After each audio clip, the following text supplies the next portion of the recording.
Reverend Monsignor Jeff Malanog, mga igsoon kong mga kaparian, mga kamadrihan o ubang mga relihiyoso, mga pinangga namo nga mga parokyanos, mga debutos sa mahal nga Birhen sa Lourdes, gikan sa lain-lain nga mga dapit, mga igsoon ko diha ni Kristo. Sa pagsugod mo hangyo ko ninyo, lingi sa inyo mga tapad. Pahiyumi dayon. Okay? Unya ingna ha, bahalag walay ka-date sa 14. Basta kauban ang Birhen sa pitsa 11. Okay, bahalag walay date sa 14, basta kauban ang Birhen sa Lourdes sa pitsa 11. Happy Fiesta kaninyong tanan. So, special kining maong adlaw tungod sa daghang mga rason. Una, it's a Sunday. It's the Lord's Day. Every Sunday is special because it is the day of the Lord. Amen? Ikaduha, it's the fiesta of Our Lady of Lourdes, nga maoy atong mahal nga patrona. Ikatulo, it's also special because it's the World Day of the Sick. No? Adlaw sa mga masakiton.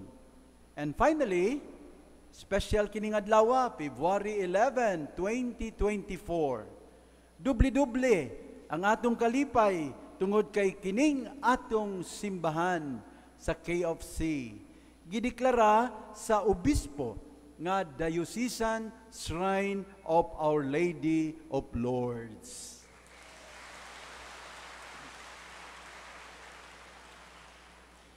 Atong iampo ha, nga pinaagi nining maong shrine, mas mapadayag ang gugma ug kaluoy sa Dios alang sa tanang mga masakiton ug alang sa tanang mga masalaypon. So dili lang masakiton, kundi apil ang mga masalaypon. In other words, kini para kanatong tanan. Amen. Sa Ebanghelyo ning Dominguha, nadungog nato ang mga pulong ni Kristo. Buot ko, mamaayo ka.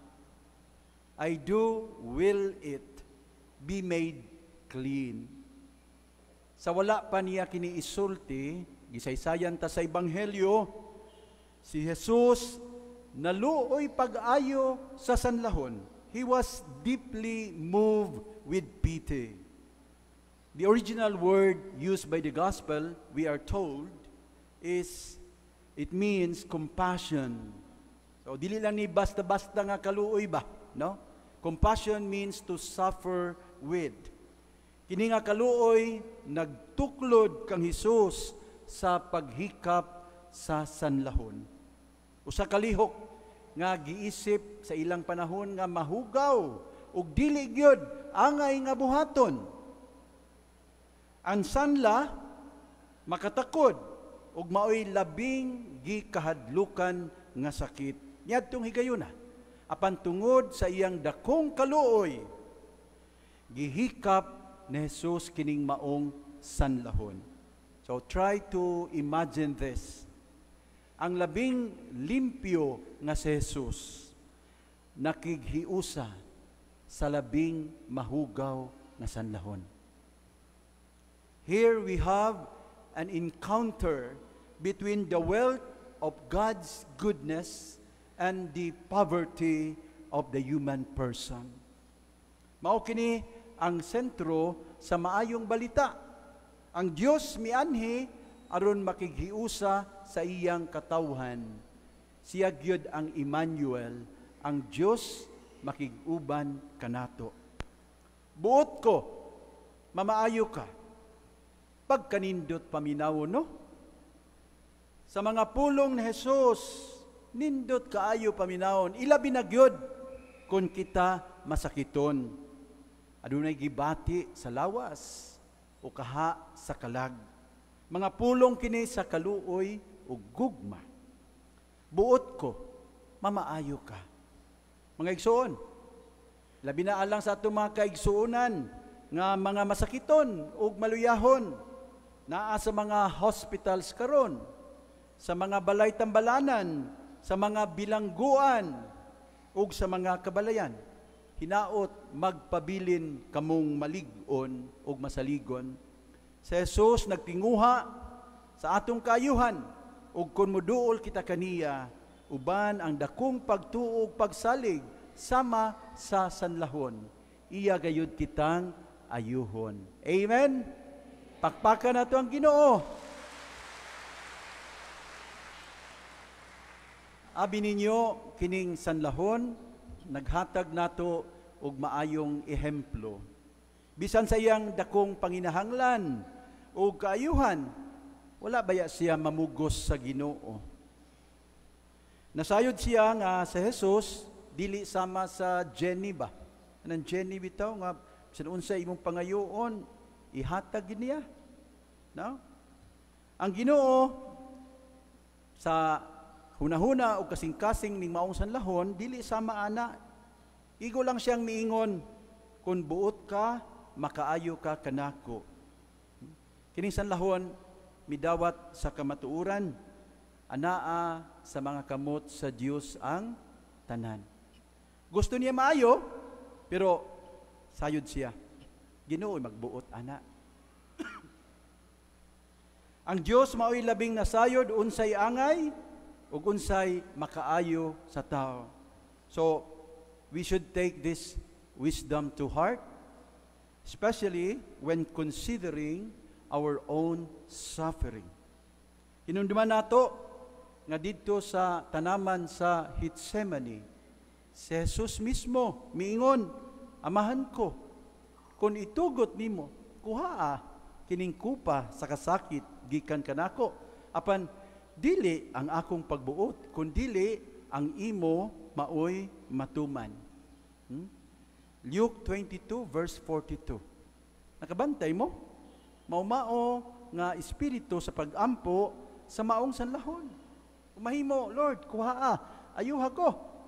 Pero not my will, but yours be done. Mga igsoon, daghan ra bata din hino nga gusto sad mangayog kaayuhan sa Ginoo. We should include these words in our prayers. Not my will, but yours be done. Nining kapistahan sa mahal nga Birhen sa Lourdes, atong gihandom ang milagrosong pagpakita ni Maria sa usa ka babae nga ginganlan og Bernadette.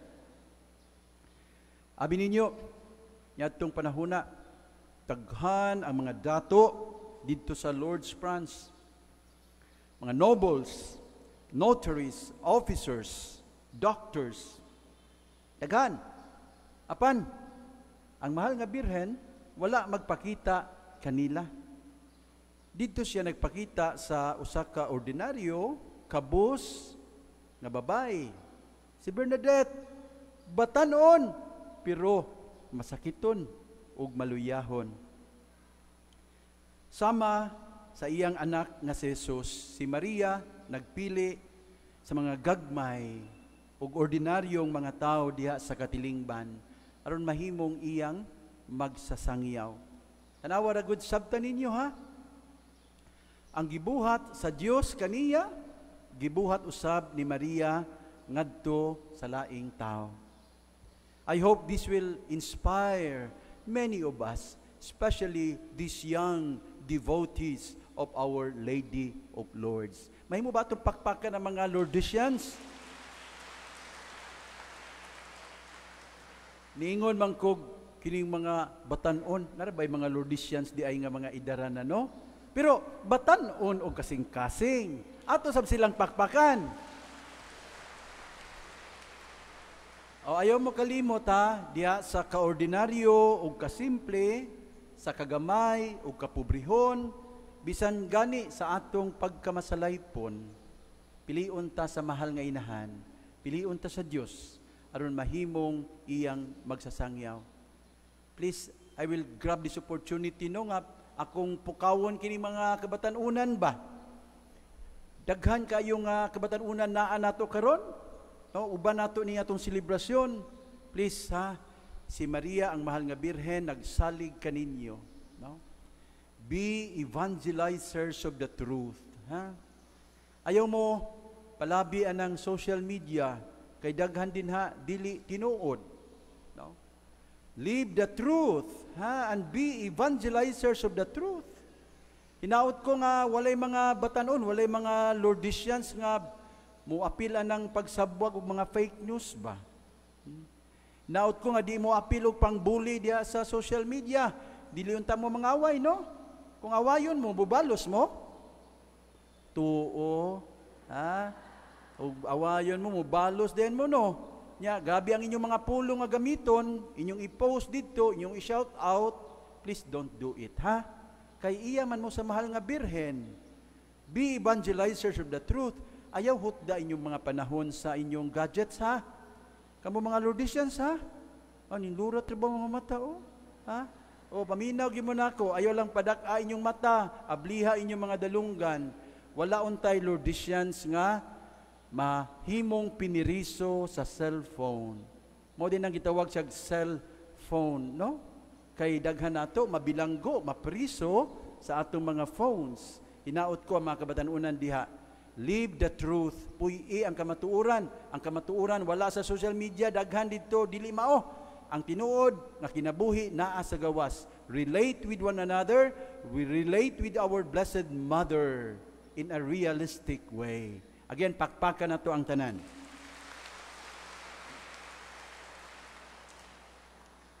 Si Bernadette gisugo sa mahal nga birhen nga magkalot didto sa matig-a nga yuta nga gituuhan nga wala gyud tubig. Apan gikan sa maong yuta nga gikalutan ni Bernadette, midagayday ang tubig nga hangtod karon nagpabilin sa pag-agas o paghatag o kayuhan sa daghang katawhan. Importante kaayo ang milagrosong tubig sa Lourdes. Apan, mas labing importante ang mensahe nga buot sa mahal nga birhen isangyaw ni Bernadette sa tibuok kalibutan. Unsa man ang maong mensahe, build a chapel, come in procession, pray the rosary, pray for the conversion of sinners. Sama kang Hesus, ang mahal nga inahan, wala magtinguha sa iyang kadayganan, kundili sa kaluwasan sa katawhan, nga iyang giisip, nga iyang mga anak. Gusto sa mahal nga inahan, nga kita magbag-o, maghinulsol, o magpaduol kanunay sa Diyos. Like a loving mother, Mary wants nothing but the well-being of her children. Mga igsoon, kumutan-aw ta sa kalibutan karon, gubat sa daghang mga dapit, the danger of a nuclear war, pagkaguba sa kinaiyahan, pag-init sa kalibutan, pagtungha aning daghang kaayong mga binuwang, fake news o misinformation, deep fakes, and many others. Makaingon gyud ta, nagkaduol naman ang katapusan. I'm not trying to be a prophet of doom. I'm just trying to help you see the truth and understand what's going on. Kung doon na may panahon nga labing angay tang magbag-o o maghinulsol, kini na, karon na. Si Maria nagpatukod og simbahan, dili aron nga siya mapasidunggan, kundi aron nga ang mga masakiton ug masulubon adunay kadangpan. Aron nga ang mga masalaypon ug ang mga makasasala adunay kapaingnan ug labaw sa tanan, aron kada adlaw adunay magampo alang sa kaluwasan sa mga kalag. Abi ninyo mga igsoon, sulod sa daghang mga katuigan ug hangtod karon kini ang nahitabo matag adlaw didto sa International Shrine of Our Lady of Lourdes in France. O kining mga butanga, mausay atong gilauman nga mahitabo matag adlaw dinhi sa atong Diocesan Shrine of Our Lady of Lourdes. May this church be a house of prayer and devotion, a refuge of the sick and of sinners. May all of us find joy, peace, and consolation here in the shrine of our Blessed Mother, in the house of God, our Father. Immaculate Conception, pray for us. Happy Fiesta kaninyong tanan!